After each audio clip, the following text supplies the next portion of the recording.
de la víctima. Lo que no atienda a estos factores, yo creo que es claramente inconstitucional, ilegal e inconstitucional. Es decir, legal dentro de la ley e inconstitucional yendo a normas de jerarquía superior. Doctor. Sí, yo quería recordar que en varios documentos del IBEN que FACA hizo suyo, que varias juntas de gobierno de FACA lo sometieron a consideración de los colegios, los 80 colegios que integran la FACA, y los hizo suyos estas posiciones. Se sostuvo eso precisamente, que en la necesaria reforma que había que hacer de la ley de riesgo de trabajo, había que adecuar el modelo y el funcionamiento de las ART a la Constitución, y por las mismas razones que explicita el doctor Fernández Madrid, que afirmó algunos de esos dictámenes previos, y que ya algunos de ellos son del 2006 y hay anteriores también, claramente proponían regresar a un sistema, por supuesto, cercano a la seguridad social, o avanzando hacia la seguridad social, pero conforme al modelo constitucional y no con esta privatización del sistema, entregando las prestaciones de salud a aquel que se beneficia cuando no las da, que enriquece su haber como sociedad anónima dedicada a los seguros de salud, cuando actúa como prestador y determina una decisión como esta: pongo un arpón o no lo pongo, reconozco una enfermedad como causada en el trabajo o no la reconozco, fijo el monto de la incapacidad en términos menos costosos. Es un poder enorme el que tiene hoy la ART, y esto es lo que impulsa el litigio. Yo veo una campaña desatada en contra del litigio, y si no existiera el litigio, ¿qué existiría? El poder incontrolado de una sociedad anónima, determinando cuándo cura y cuándo no cura, cuándo reconoce una incapacidad y cuándo deja de reconocerlo. Esto escapa a la lógica. La FACA lo ha hecho suyo, así lo ha propuesto y lo sigue proponiendo, puesto que ha sacado resoluciones ya posteriores a la reforma de la 26.773, reafirmando estos criterios que marcan que la seguridad social debe ser auténtica, no este engendro privatizado al cual hacía mención el doctor Fernández Madrid. Es absolutamente incompatible, en mi opinión, la finalidad física de una sociedad comercial que se desempeñe en otras áreas, persigue el lucro.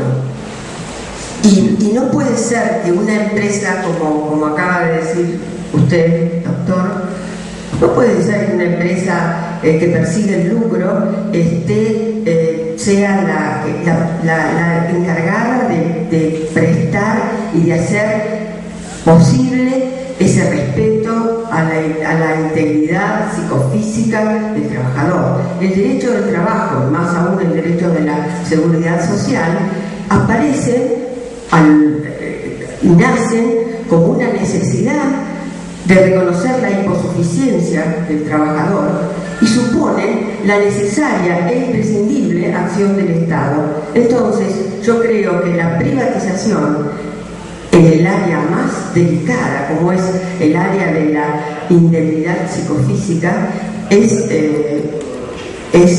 absolutamente inconstitucional, no es convencional, y desde el punto de vista humano es muy criticable. Yo no estoy para nada de acuerdo con estas empresas.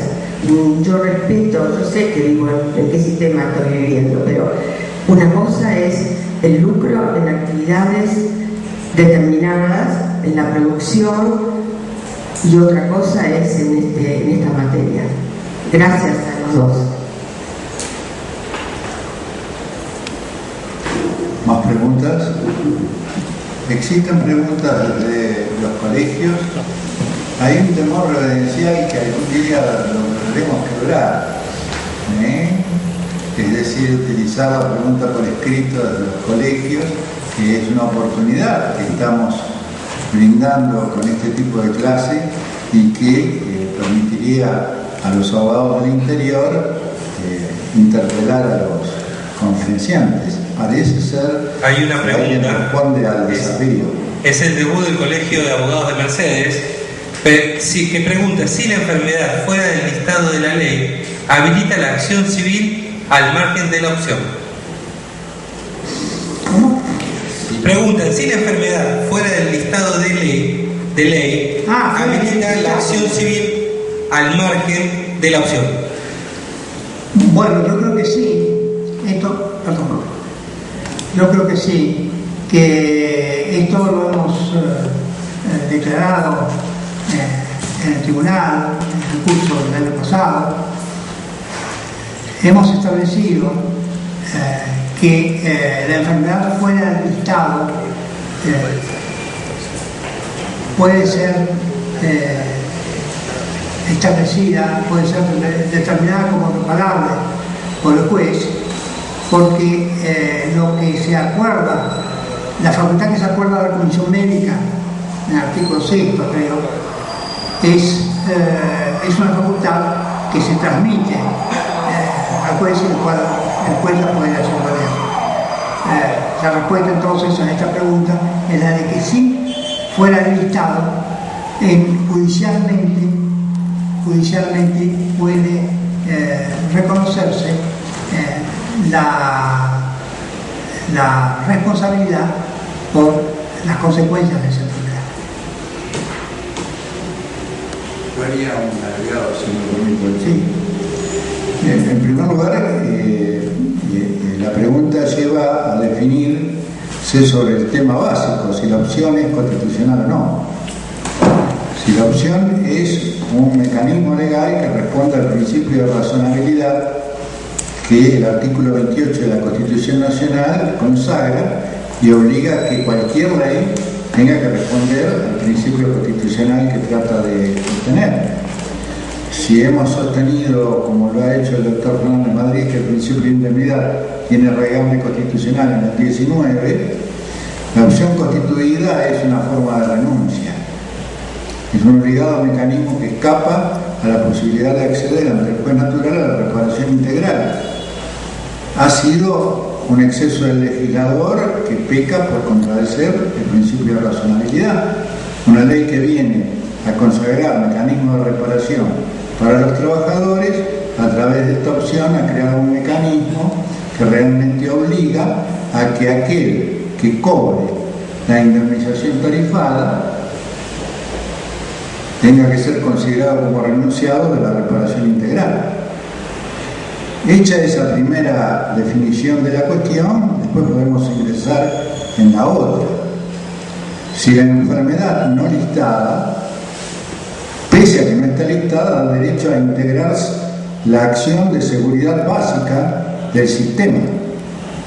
Es decir, si una enfermedad como la espondiloartrosis o la hernia, que está prometida desde siempre, las varices, que siempre han sido consideradas enfermedades causadas o concausadas por el trabajo, no llega nunca a la consagración dentro del listado, es prometido constantemente, han pasado décadas, lustros, con la promesa de ingreso, solo le queda al juez la posibilidad de reconocer si la causalidad existe o no, y si el trabajo ha sido factor dañante. Como el legislador actúa con total indiferencia social a esta problemática y avanza no al compás de la medicina laboral, no al compás de la mejor jurisprudencia, sino partiendo de la base de que él es el dueño de decir cuándo no hay relación causal entre enfermedad y trabajo, el listado cerrado también cae, por las mismas razones, por la irrazonabilidad del sistema, que fueron las que siempre hicieron aparecer en el escenario de la ley de accidentes, la enfermedad de accidente.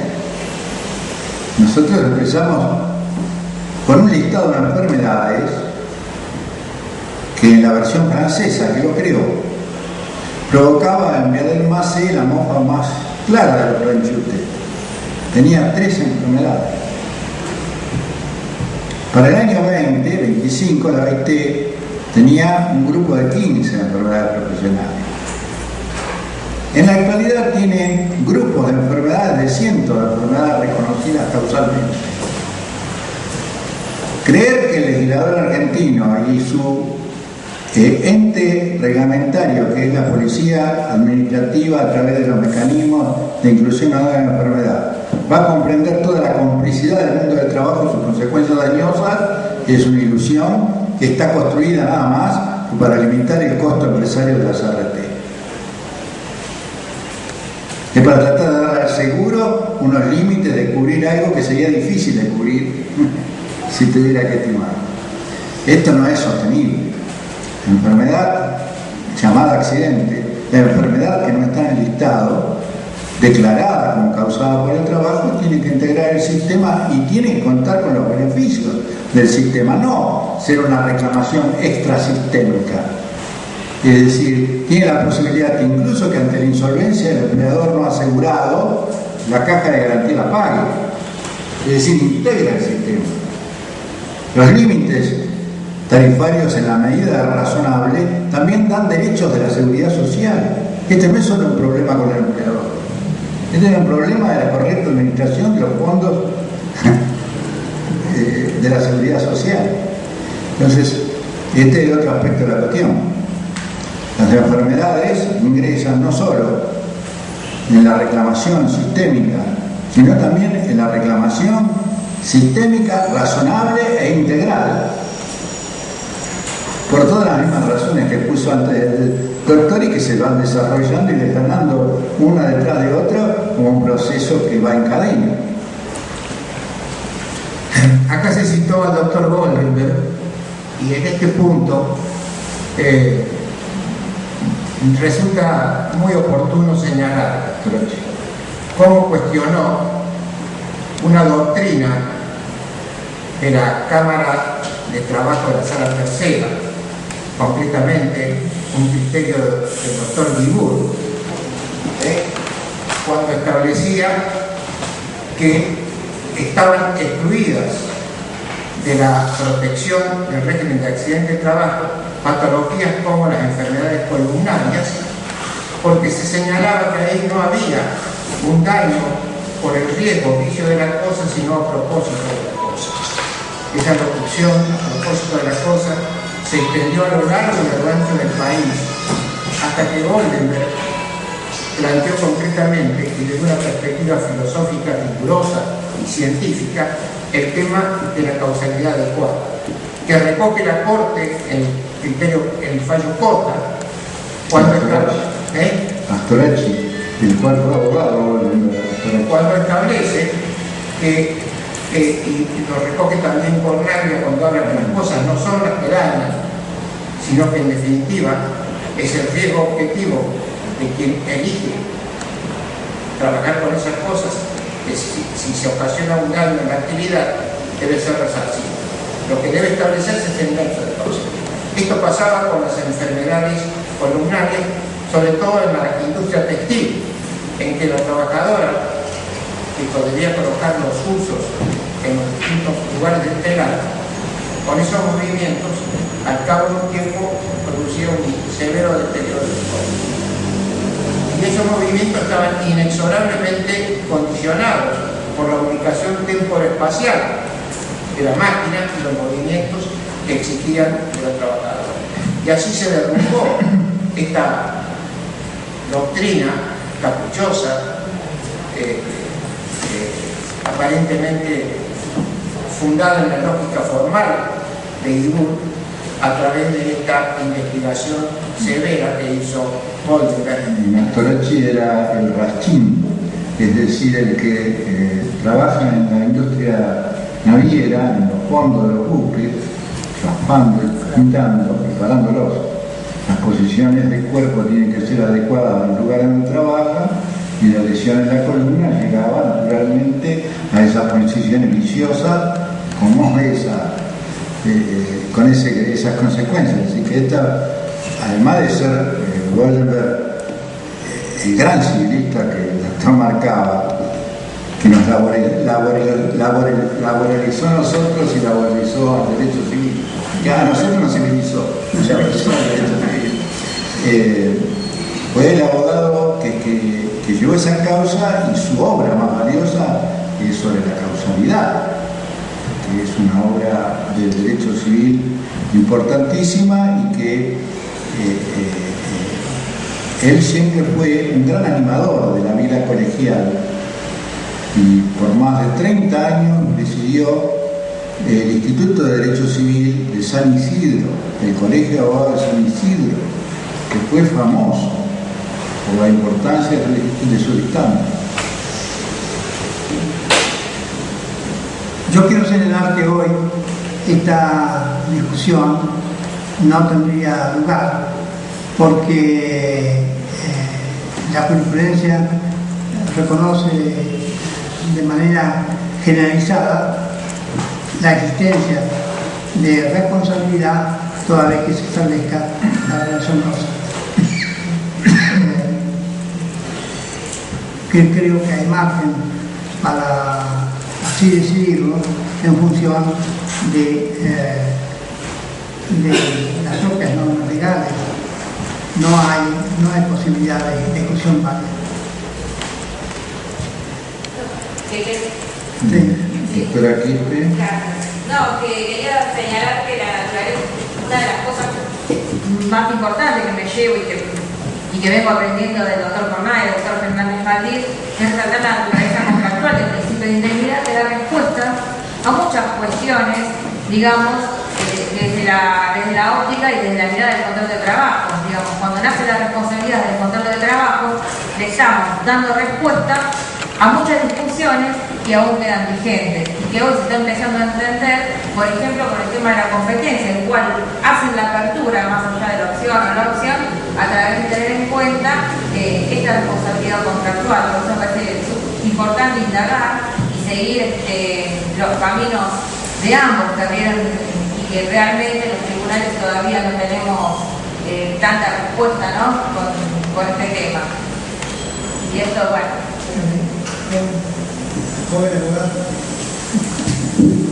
Doctor Alvin.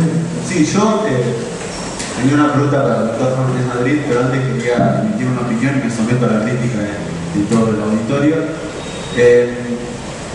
Se considera que la ley de régimen de trabajo vigente se autodefine como una ley de la seguridad social. Esa es una opinión personal nada más. Yo considero desde el punto de vista que si partimos desde la teoría y los principios generales de la seguridad social, sobre todo de la solidaridad, básicamente como lo que dijo la doctora Caube, deberíamos descontar que la ley de régimen de trabajo no pertenecería al sistema de la seguridad social, porque sería impropio ser solidario como un sistema privatista de reparación de los infortunios laborales, como lo es el sistema actualmente vigente, incluso con la reforma que en eso no fue en contra del doctor May, denunciada como el principio de progresividad fundante del derecho del trabajo. Eso es una opinión personal. Y la pregunta al doctor Fernández Madrid: ¿qué opina usted respecto de la teoría de la aplicación inmediata de la ley laboral más beneficiosa? Bueno, este es un problema. Con el decreto 1649, así lo hemos resuelto. Es decir, lo hemos considerado propia la aplicación inmediata. El tema se plantea ahora con esta ley. Esta ley aplicada a hechos anteriores. La jurisprudencia general está listada en el sentido de que esto sería una aplicación retroactiva de la ley, no una aplicación inmediata. Yo no tengo, es decir, lo tengo resuelto para el decreto, no lo he tenido que resolver para la ley. No pienso que tendría que ser una solución similar, pero espero que se me presente el caso para opinar, porque realmente acá hay un cambio sustancial del régimen indemnizatorio, pero claro, puede decirse lo que se dijo con la aplicación del decreto, que la voluntad del legislador es dar un resarcimiento de mínima que es de alguna manera atemporal. Así que toda vez que se reclame, ahí hay que aplicarlo. Y algo de esto se ve en el caso Ascua, creo. Es decir, los casos en que hay una gran similitud entre lo reconocido por el sistema y lo que le correspondería al trabajador razonablemente. Yo creo que todo esto es todo un tema importante, un tema que no es sencillo y que merece ser estudiado profundamente.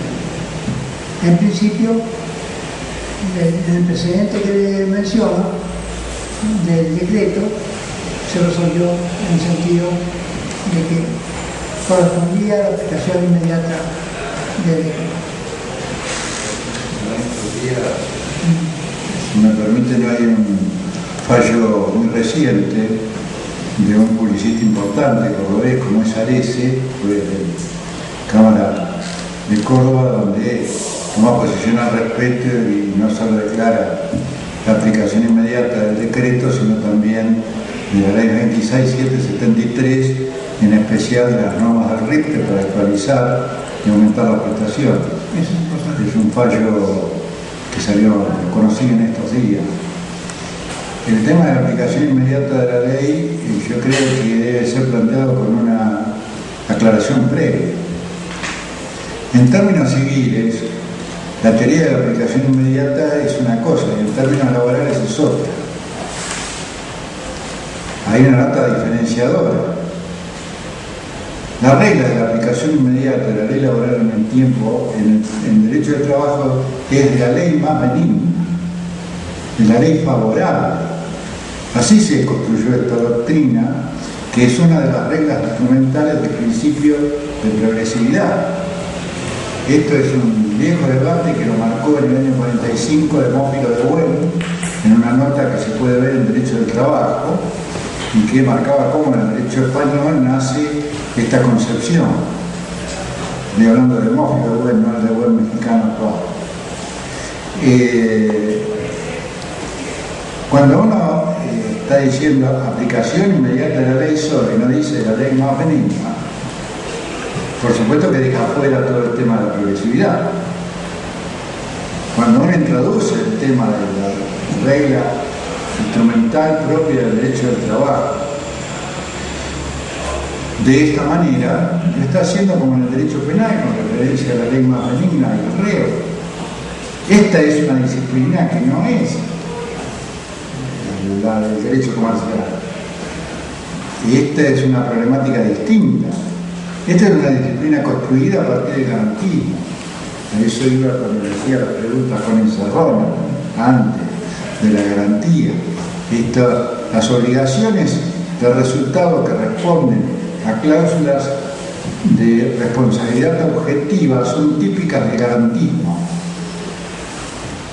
Y esta interpretación de nuestro derecho y de la regla instrumental del mismo solo puede hacerse en el marco de la lógica del garantismo y a partir de la ley más benigna.